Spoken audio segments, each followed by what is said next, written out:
Hello, hello. What's going on, everyone? I see you made it for another episode of Stories. Hey, I'm glad you chose to spend your time with me today because I've got a secret.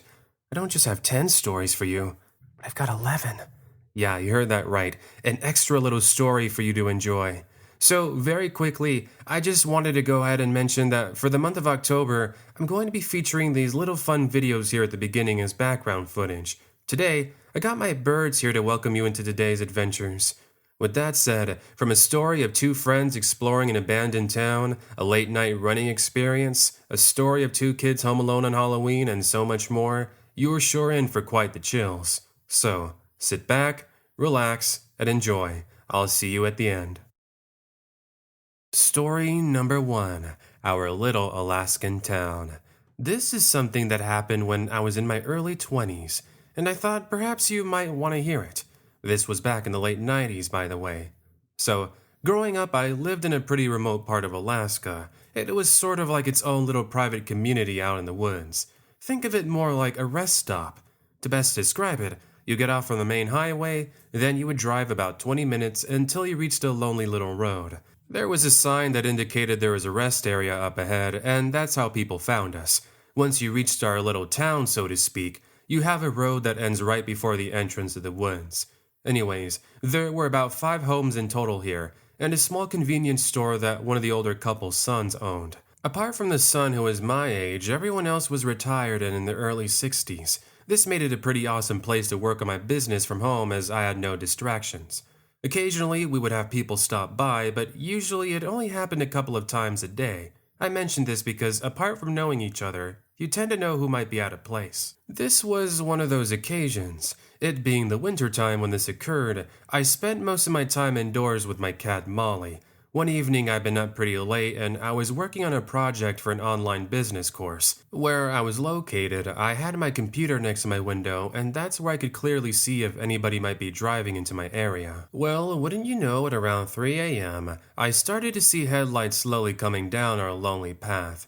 This was strange, considering everyone else here was asleep. Surely the only explanation was that someone wanted to see if the store was open. Obviously it wasn't, so I ignored it thinking they would turn back at any time. About 20 minutes went by and I'd ignored the car from earlier, until for whatever reason, Molly started meowing at the front window. I thought this was weird. Surely she didn't want to go outside in the 10-degree weather. I ignored her for a bit, but she kept on going. Finally deciding that something was up, I go to check up on her, and she's scratching at the front window. Hey Molly, what's the matter? Did you see a rabbit or something? What I see through the window surprises me. I just catch the glimpse of someone walking by my window, wearing all camo with a hoodie on. From there, I watch as they head to a parked minivan that sat idle in the middle of the road, and they drove off. Strange considering that nobody here owned a minivan. What gives? The next night it was the same thing, only this time it happened at around 2 a.m. I was once again up late and been making a coffee in the kitchen. At some point I go outside to the front of the house to throw the garbage away. Let me just say that it's really dark out here. Unless the neighbor's front porch light was on, you were essentially blind. Anyways, that's when I noticed movement up ahead on the road. I was confused at first, but as the movement got closer, I could see it was the same minivan I'd seen the previous night, only this time they drove without their headlights on. I was really starting to get suspicious about this, so I quickly go inside and I lock my front door. I'm now watching as 2 people step out from the vehicle and began taking something out from the back of their van. I couldn't really see too many details since it was dark, but they each appear to be wearing ski masks. From there, they started walking closer to my house, and that's when the front porch light turned on. Yeah, safe to say they were burglars, and by the looks of it, they were looking into getting into my house. Immediately, Molly and I head over to my room where I grab my trusty little .38, ready to use it just in case. Suddenly, I started to hear loud knocking at my front door, followed by what sounded like someone trying to mess with the door handle. I sat there frozen, not knowing what to do for a second, and that's when my brilliant self said get on the phone and call officers. Even if I did that, I knew they were at least a 30-minute drive away. I'm now on the line desperately telling them that people are trying to get inside my house, and all they're telling me was to keep the door locked. I mean, really, I had no other choice. After what seemed like ages, I can hear whispering outside, then the sounds of footsteps walking into the distance. This was strange, so I cautiously looked through my bedroom window and I couldn't see anyone. About 5 more minutes of waiting, I hear 3 distinct loud pop sounds, followed by what sounded like the minivan taking off. Carefully, I now step out of my room and I head over to the front window. That's where I can see my neighbors Jonathan and Adam outside. You can imagine I was pretty confused, so I walk over to them and I explain what had been happening in the past 20 minutes. Adam, who is the son I was telling you about, says he had gotten up to use the restroom, and that's when he saw the light shining through his living room window. Safe to say he opens up the curtains and he's met with 2 men in ski masks. That's when he wakes up his dad Jonathan and they head out to chase them away. Yeah, the burglars never did return, and I think they learned not to mess with our little town after that. Story number 2. Why we stopped camping in the wilderness. Every summer, my family and I would head out into the wilderness of Montana, and we would spend our 4th of July out there. This was where we would spend time camping. I can remember all the good times we had swimming at the lake and staying up all night telling stories and staring up at the stars. Those were the good times. Today, I'm going to be telling you all about why we stopped going there. This time wasn't so fun. Anyways, I was only 15 and it was my mother and father, my brother Bruce, and our 2-year-old dachshund Emily. Now even though Emily was a small little puppy, you sure wouldn't want to mess with her. She was so sweet, but at the same time, she did have her protective side. This is what I truly believe saved me. Moving on, we had arrived to our usual spot about 2 miles into the woods, and we parked right next to a lake.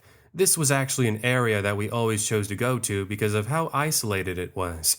You see, the road to get there was pretty hidden by all the trees and woods, so unless you knew the area, you would have missed it. Okay, well, fast forward to later that evening. We had set our campfire and we were busy telling our stories, as well as using those little sparkle fireworks. It's those little cheap ones that let out the light. It was fun, and finally at around midnight, we all went to sleep in our RV. So far, nothing too serious has happened. Figure, since I'm the adventurous type, I waited until everyone was fast asleep, and then I quietly stepped out of the RV. I was now ready to explore the nearby woods. See, there was this abandoned cabin I wanted to go check out. That's where I could maybe take a couple of pictures. Yeah, I would have loved to have thought I was brave, but I don't think so. Regardless, dumb me, I head out with only my phone as a source of light, and I begin walking less than a quarter of a mile into the woods. After less than 10 minutes of a walk, I find the abandoned cabin my family and I had seen. It definitely seen its better days. The windows were broken, the front door was missing, and part of the roof collapsed. I started to get closer to the cabin and I now began taking pictures with the flash. A couple of pictures later, I go ahead and actually step inside the cabin itself. Right away, I got this very bad feeling, like one moment I felt safe, and the other moment I felt eyes on me. Of course, this could have been explained away as being in the middle of nowhere, so I ignored the feeling and I continued looking around. I now head over to where the kitchen was located, and first thing I see was what looked to be a tent of some sort. As I stepped forward, I ended up stepping on something which I later determined to be a slice of bread. Funny, why would there have been food out here? This was when I finally figured I should probably start heading back to the RV. No need to tell me twice, because as I started to exit the cabin, I could hear voices and whispering from where I'd just seen the tent. It definitely sent chills thinking that somebody might be out here, so I quickened my pace and started to head back. I'm now less than about 3 minutes from the RV, and I'm telling myself, wow, you really let the sound of wind trick you into thinking you heard voices? Come on now, you're braver than that. As I'm telling myself this, I now hear the sounds of branches breaking. This was then followed by the distinct sound of heavy footsteps. I know one thing, wind wasn't going to make that sort of noise. I once again began to walk faster, and that's when I saw him. I looked to the side of me and I noticed a figure pop out from right alongside a tree. I'm now frozen in my tracks as he slowly stumbles out from his hiding spot, and he appears to be carrying some sort of cable and some tape.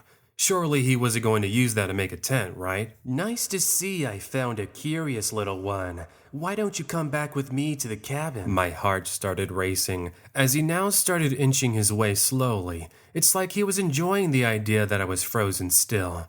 Suddenly I snap out of it when I started to hear barking followed by my dad's voice sounding off from the trail. Instantly, this guy takes off running, and I'm now welcomed with the sight of Emily and my dad. In one quick motion, he grabs my hand, and we return back to the RV. Yeah, my dad wasn't too happy that I ended up walking on my own. See, he had got up to use the restroom, and that's when he noticed I was missing. That's when Emily and him went out looking for me. So, in summary, we ended up cutting our little trip short after that, and we never returned back to the spot. We never did find out who that man was, and what really gets to me is not knowing what he had planned. Story number 3, a late night running experience. I'll start off by saying that this happened back in high school when I was 17 years old. I was living in the upper Midwest in a small town where I was a runner. I was in cross country, so if I wasn't studying or at school, I would either be at practice after school or running on my own. Honestly, it's like running was a job because it's pretty much all I did. Therefore, it explained why this one evening, I'd been running trying to catch up on my schedule. See, normally I do my running right before school, but I was pretty lazy today, so I thought I would go ahead and do my running in the evening. Little did I know that I wouldn't start my run until around 9 p.m. The reasoning why was I had an art project I had due the next morning, so I needed to work on that first. Finally, I tie my shoes and I begin my warm-up going around the local park. There is a park about 10 minutes from my house that has a trail that takes you to a lake. It's about 5 miles, so it was perfect. Even so, I wasn't too comfortable going out there since there wasn't really much light. Therefore, I settled for running at the park since there was plenty of light there. Another thing about the park was it went around in a mile, so I would just have to go around 5 times and I'd be done with my workout. I arrive and, as expected, it's pretty empty. All I was able to see was one car parked in the parking lot, but I didn't see anyone. I later found out it was a security guard's car. So 4 out of the 5 miles go by pretty quickly, and I'm now starting the final loop. About 5 minutes before finishing, I arrive at the same wooded area that separates the park from the woods. There was a small ravine separated by trees. Pretty much anybody could be hiding there had they chosen to. I didn't think about that as I stopped next to it to tie my shoes. This is when, of course, it takes place. I'm taking the opportunity to stretch when I started to hear movement. By now, I'm starting to panic because I hadn't seen or heard anyone this entire time. I turn around, however, and I don't see anything. Whatever, just an animal or something. That was when I heard the distinct sound of somebody coughing. I knew one thing, no animals cough like a person. Realizing their cover was gone, I now look back at this tall man who was easily about 6'5" as he steps out from this small ravine.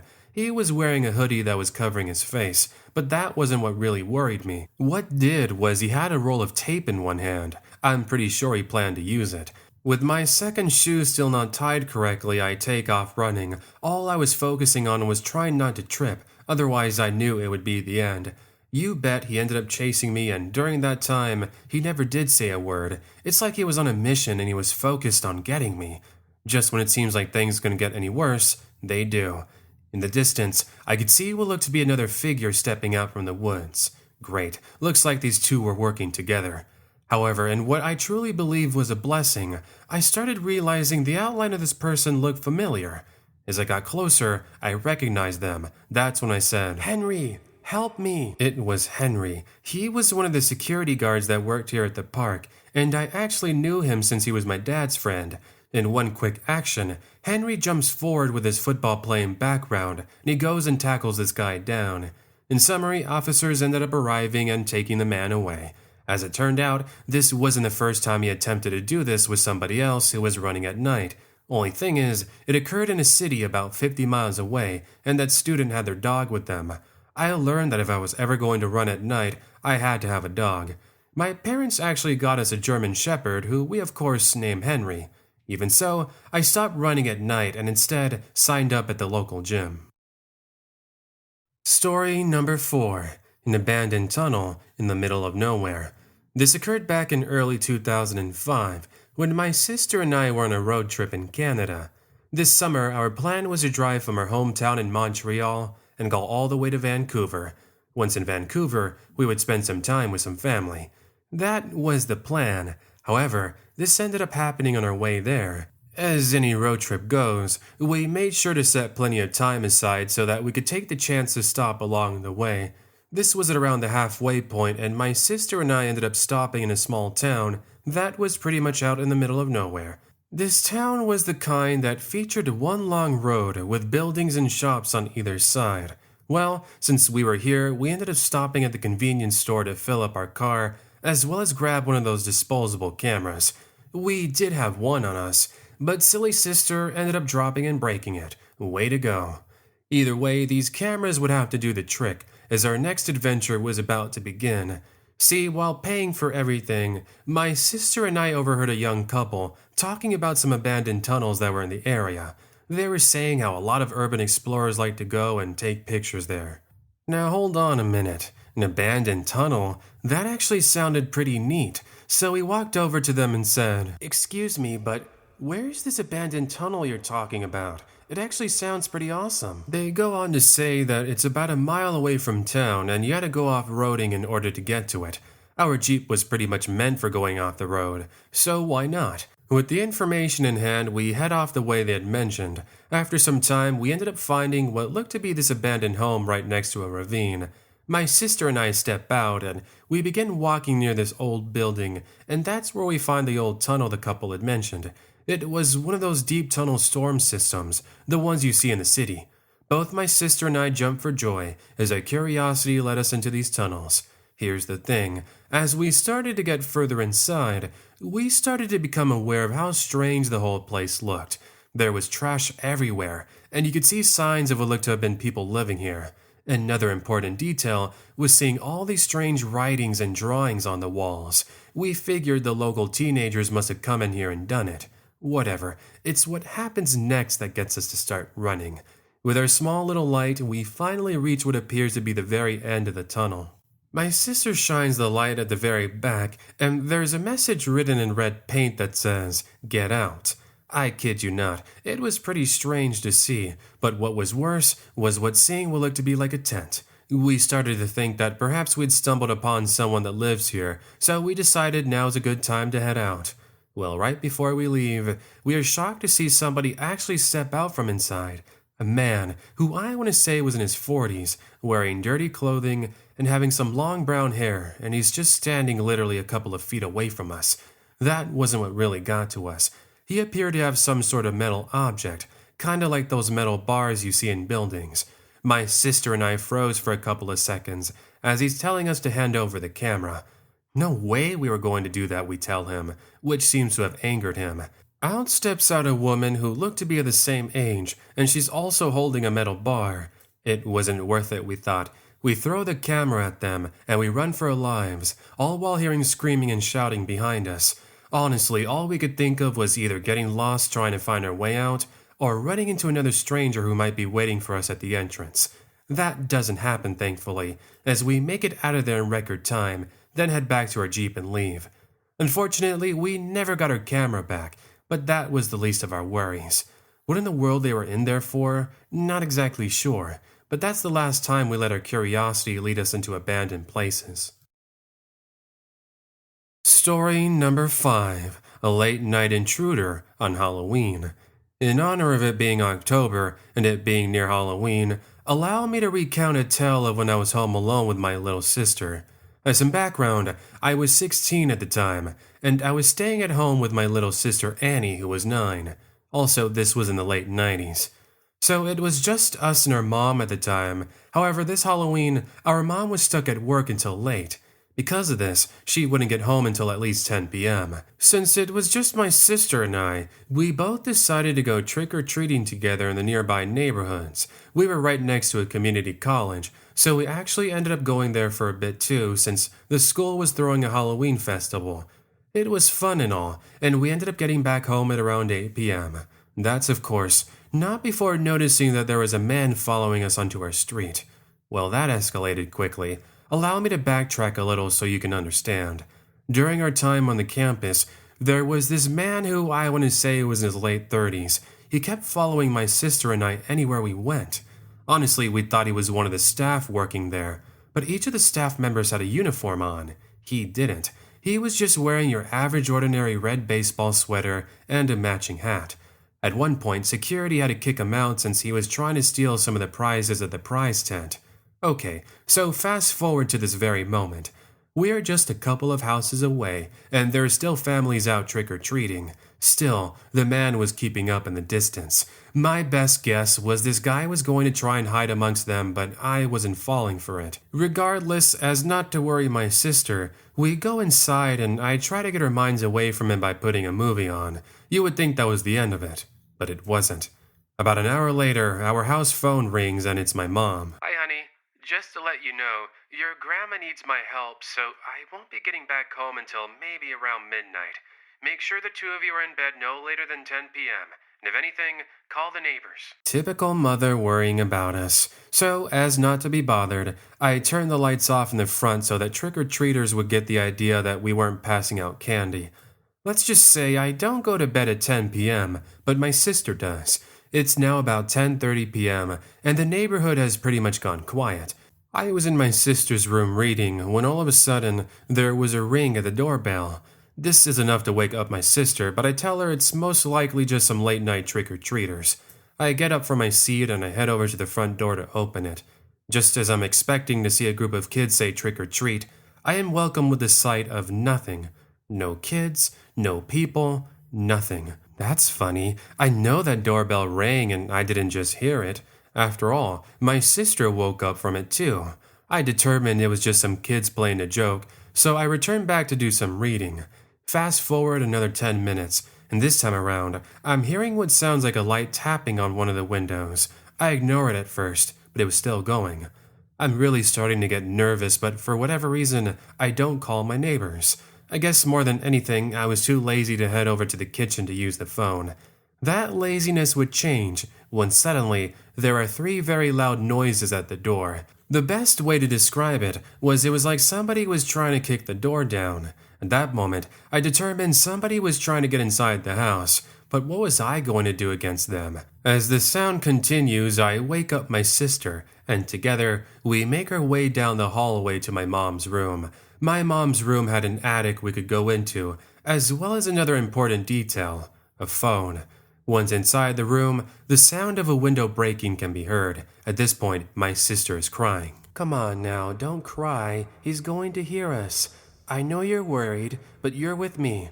Don't worry. I'm your big brother. I won't let that big meanie get to you. I'm such a loving brother. Moving on, I tell my sister to head up into the attic as I move a dresser in front of my mom's door. All the while, I can hear what sounds like a storm in the house as things are being tossed and turned around. You can imagine my heart is racing with adrenaline as I grab the phone, then head into the attic with my sister. Here's the thing. What if he kicks our door down too? What do I have to protect us? Thankfully, my mom had a bow with some arrows from her days of being in the archery club, so I guess I could pull off a Link from Zelda if I had to. Looking back on it now, I don't even know if I knew how to use it. Either way, I was finally on the phone with an operator and I'm telling them about our situation. They told us they would send officers as soon as possible. Well, you want to know what happens? It took them like 30 minutes to get to our house, because for whatever reason, they got the wrong address and instead, they went all the way across the city. And so, by the time they arrived, it was already too late. He was long gone, along with her mom's jewelry and some money in her savings box. They ended up searching the area, however, and stopping this suspicious man who was wearing a baseball cap and a red baseball sweater. After some talking, they determined that he had been the one responsible for breaking into the house. And that was pretty much it. We never saw him again, and our mom ended up getting us 2 German Shepherds and even having an alarm system installed. Story number 6. The Mysterious Nighttime Visitors. I have since moved away from here, but there was a time I was living in a small town in Germany around 2002. Just so you know, this really isn't a story I tell too much, so consider this a treat. This town was fairly small with a population of about 300.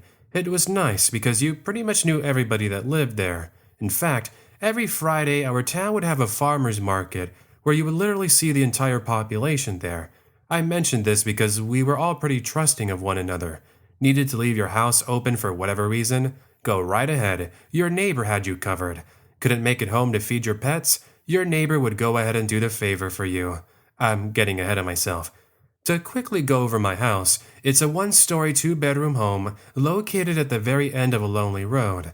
It's here I was living with my pet cat. We will call him Fluffy. In the back, I had a huge backyard that was fenced away from a field. This field went on for about a quarter of a mile, and then there was a set of woods. Occasionally, you would see some animals step out into the field, but they mainly kept to themselves. I always liked to tell myself that Fluffy was too intimidating for them. All jokes to the side, life was pretty average until one evening. At this point, I'd only been living there for about 2 months, and I recall arriving one evening pretty tired from working in the nearby city. Exhausted from a long day of moving furniture, I went to shower, then went to bed soon after. It was now around 3 in the morning, and this is when I ended up waking up needing to use the restroom. Note to self, don't drink a bunch of soda before going to bed. Although, come to think of it, I probably wouldn't have seen these people had I not woken up. Okay, I go to the restroom, take care of my business, and I head to bed. Of course, I had trouble going back to sleep, so I remember turning the TV on until eventually I could drift off to dreamland. As I was watching some random soap opera, I noticed Fluffy was missing. He usually sleeps in this little bed next to mine, so I did find it weird he wasn't here in the room with me. I guess he couldn't sleep either and he had began to walk around the house. Fast forward about an hour later, and I still can't sleep. It was a bummer because I had to work at 8 a.m., so I just thought I would make some coffee and stay up.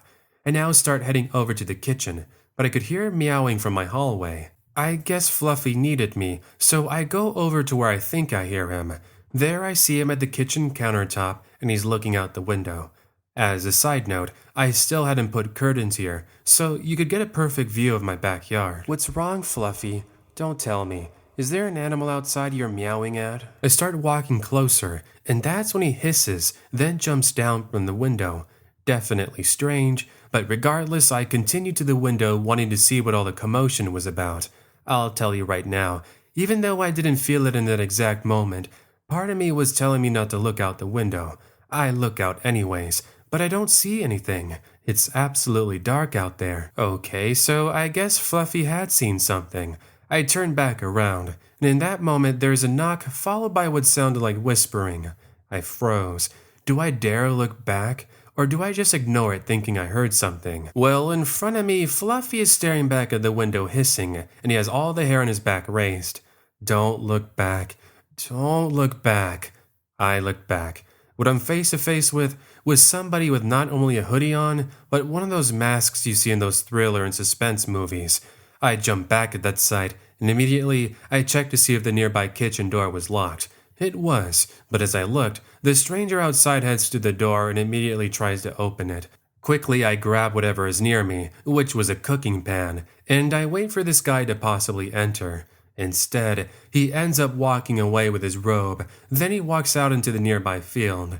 Here's the sight I will never forget. In the field, torches light up, and there are a group of about 5 holding them waiting for this guy. Seriously, it was like something out of those cheap stories you read online. That was it. They regroup, then head off into the nearby woods where I don't see them again. Of course, I call in about it and the area is searched, but the only thing that is found were muddy boot prints on the nearby back door. Regardless, I had trouble sleeping for the next couple of days, and I ended up staying with a neighbor. Speaking of my neighbor, he told me that chances are it was most likely just a group of kids playing a joke. Possibly, but either way, seeing that in the middle of the night was enough to keep me awake at night for months to come.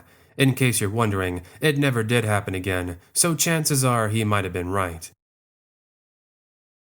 Story number 7. A walk in the park on my friend's birthday. I was 16 years old when this took place, and I was staying with a friend of mine who was celebrating her birthday. In order to celebrate, we went to a cabin they owned out in Big Bear, California. Now, when my friend said cabin, my mindset was she was talking about the typical wooden kind that was out in the middle of nowhere. That wasn't necessarily the case. Sure, it was the kind like you see on the TV, but it wasn't out in the woods. We were just on the outskirts of town, therefore, you still saw the familiar sights of buildings, cars, and people. Anywho, the plan was to spend time at a nearby restaurant, then head over to an arcade so that all the kids could play. The arcade was just across the street, so while the parents and family were busy talking at the restaurant, we decided to head across the street and go play some video games. It was my friend Nancy, our mutual friend Stacy, then myself. We spent about 30 minutes at the arcade, but eventually we ran out of money.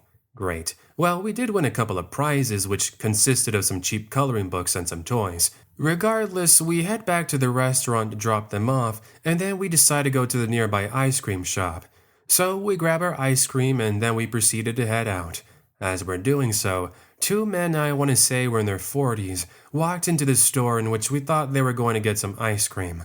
No, literally they turn around and they have that face of, "Ooh, what do we have here?"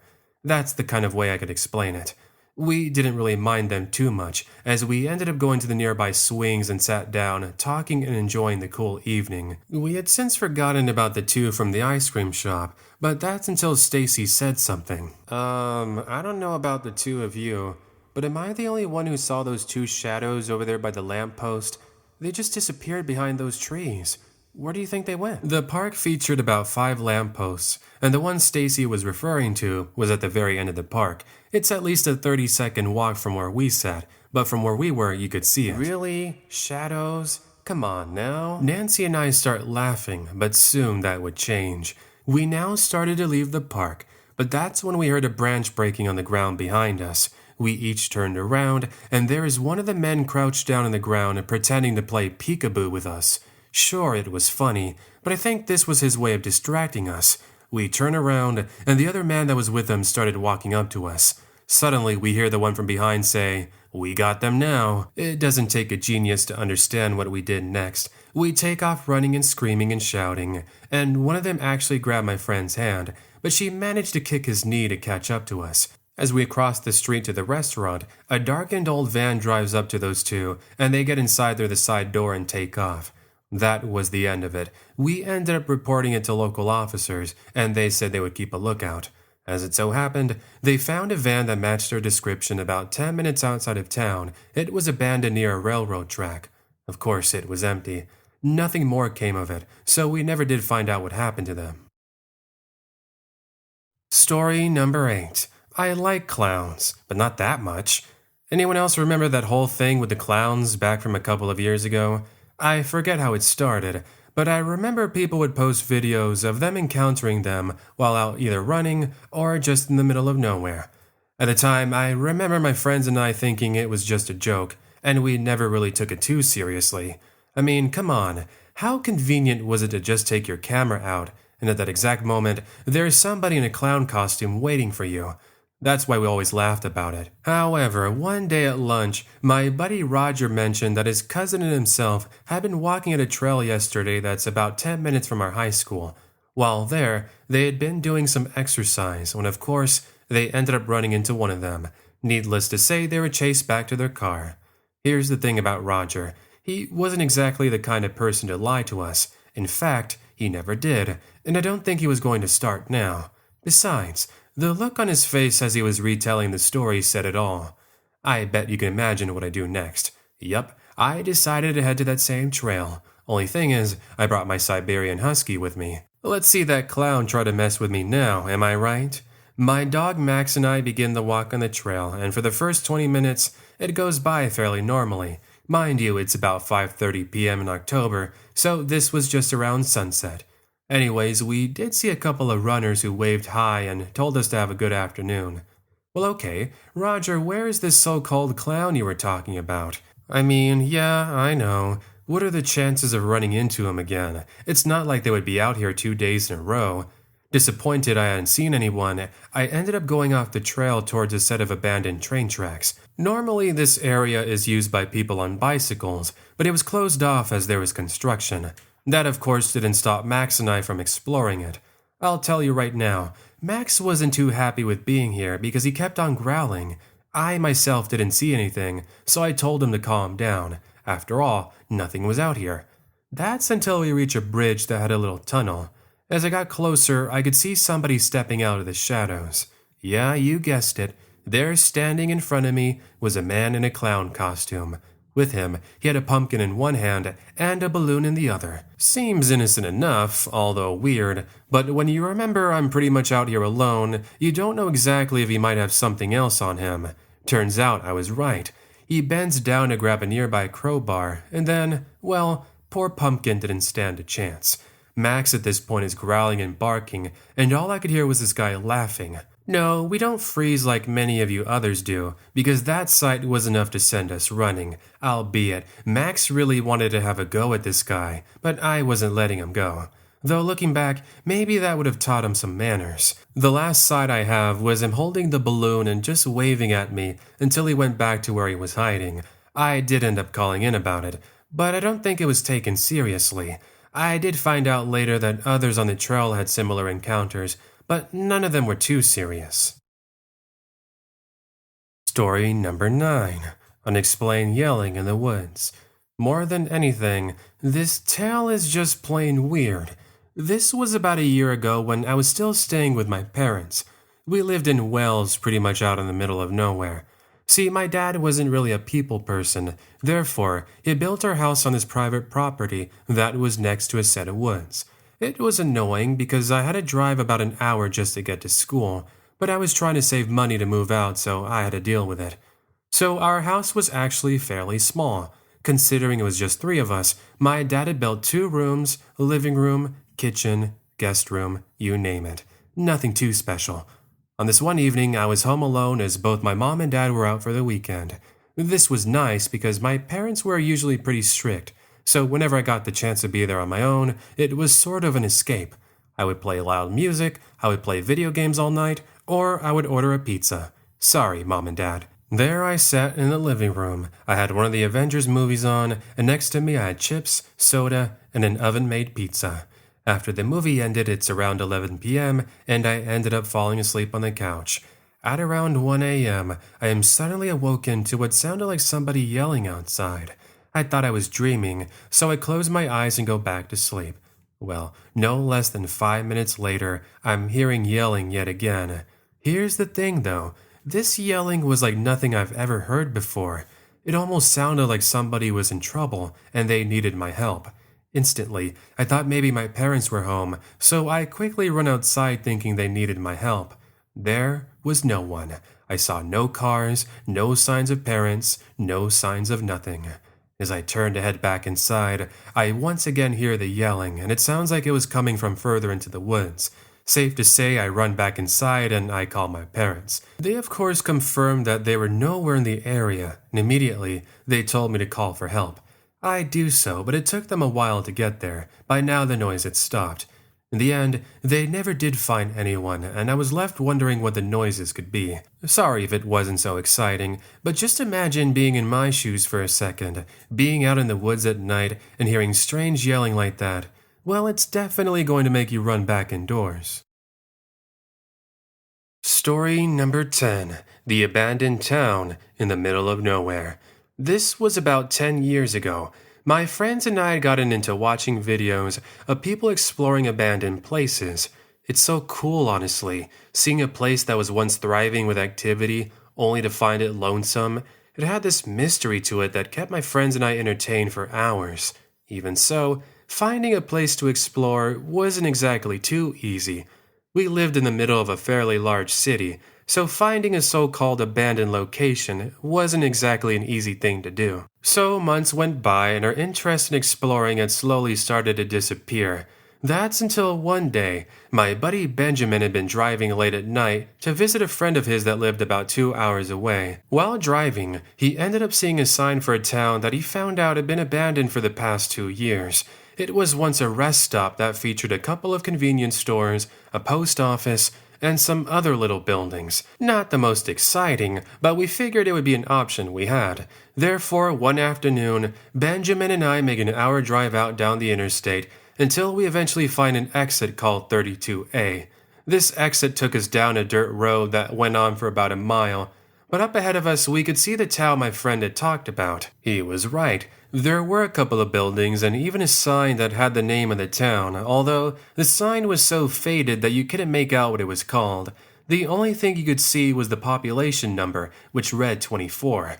Before stepping out of the car, we actually went ahead and drove around first to make sure it was truly abandoned. The only possible signs of people we did see was what looked to be like an old abandoned SUV. From the looks of it, it didn't look too old, but it was old enough where you could tell it would need some work. So we parked in front of what the old post office was and we began exploring the town. The thing is, these buildings were obviously in bad shape, so we made sure to be careful as we stepped inside one of the saloons. In here, we are welcomed with a large room with plenty of wooden tables and chairs. There were also a couple of paintings on the wall, along with an old piano. How cool, my friend thought. Ah, sweet, a piano. Hey, do you think it still works? Come on, let's give it a go. It's not every day you find a piano out in the middle of nowhere, so he opens it up. But as expected, there is no noise. Bummer. Bored from that, we head upstairs to check out some of the rooms. These look like the kind you would see at a hotel. Sadly, all we could find was trash and debris. From here, we head over to the next building, which looked to be like the convenience store. Here we find empty shelves and aisles and some empty cans of food. While Benjamin was checking out the front of the store, I go over to the back to see if I could find anything. I do find something. It has us both running. First thing I see was a suitcase, and it looked fairly brand new as well. Curious, I open it up, and I find, I kid you not, a bunch of $100 bills. Jackpot, I thought. But even so, I knew this was all bad. Why would there be a suitcase with money in the middle of nowhere? I get my answer as I hear footsteps coming from another door. This was one I had yet to open. Out steps out a man with a bottle in his hand, and immediately I stand up and he says, "What are you doing with that money? Leave now and don't ever tell anyone you saw me." You bet I followed what he said, and quickly I run out to find Benjamin just walking up to me. "Dude, are you okay? What's wrong?" "Ben, we need to leave right now." Do you mind explaining to me why?" That's when the stranger from 30 seconds ago walks out from the back room. Now he smashes the bottle he had with him against the door. He then says, "You need to leave now, otherwise you're in for a lot of trouble." Ben and I leave and head over to our car, and as we do, an old unmarked Honda is just driving up to the convenience store and parks right to the side. The last thing we saw were two men stepping out in suits and walking into what we were assuming was the back door of the store. We actually tried looking for it about a year later, but the buildings had been torn down. Who those people were, we may never know, but it's remained a mystery since. Story number 11, Mystery Guy in the Park. Here's a quick little tale of mine that just happened a couple of nights ago. I was spending some time with my friend Erica at her house. Erica had this tree house that we always loved to spend time at. Anytime we weren't studying for school, we would spend countless hours listening to music or just looking up at the stars. At around 9 p.m. or so, my mom called me saying I needed to go home. Now, I only lived about a 10-minute walk, so I told her I would be there shortly. After all, I'm 17 and I always told myself I was brave. Erica walks with me about halfway until we reach a nearby park. The park actually acts as a shortcut, and it's great because there are plenty of lights. Therefore, you never really felt too nervous to be out so late on your own. There I am with some earphones listening to some music when I reach the end of the park. As I'm waiting to cross the road, I happen to look to the side of me. I just catch a glimpse of what looked to be a shadow as it's walking further into the park, but I don't mind it too much. Moments later, the light turns green, and as I'm about to cross the street, I hear a yell behind the set of trees. That was enough to send me running home. Sure, it doesn't sound too bad, but it's what I found out the next morning that got to me. Apparently last night at around the same time I'd been walking in the park, someone had been running out late at night, and they ended up running into somebody in a hoodie. Sadly, they didn't stand a chance, as they had their phone and wallet taken from them. So far, there hasn't been any leads, so I'll let you know if anything comes up. Awesome. Looks like you made it out of those stories quite all right. Hope you're still doing fine after all those spooky tales. Tell me, which one of them was your favorite? Let me know down below. Also, if you're new around here and you like hearing brand new stories, then make sure to stay around. I know many of you are tired of hearing the same repeated stories. That's why here, I make sure to offer tales you won't hear anywhere else. Hey, and if you're looking for some extra little goodies, then perhaps you might want to check out my merch. You can check it out below the video and see the awesome designs I have. Also, if you want to see some of my artwork as well as what I'm up to, then you can make sure to head over to my Instagram. My username's on the bottom corner of the video. With that, it's time for a question. Today's question is this. Let's say that you are on an island all by yourself for a year, and let's just say you only had 3 songs to choose for your iPod. What would they be? Would you want something upbeat? Or perhaps something more on the relaxing end? Let me know which songs you would choose. But with that, my friends, it's time to say goodbye. But don't worry, that doesn't mean we won't be back with more stories next time. I'll see you then. But until then, take care and have an amazing day.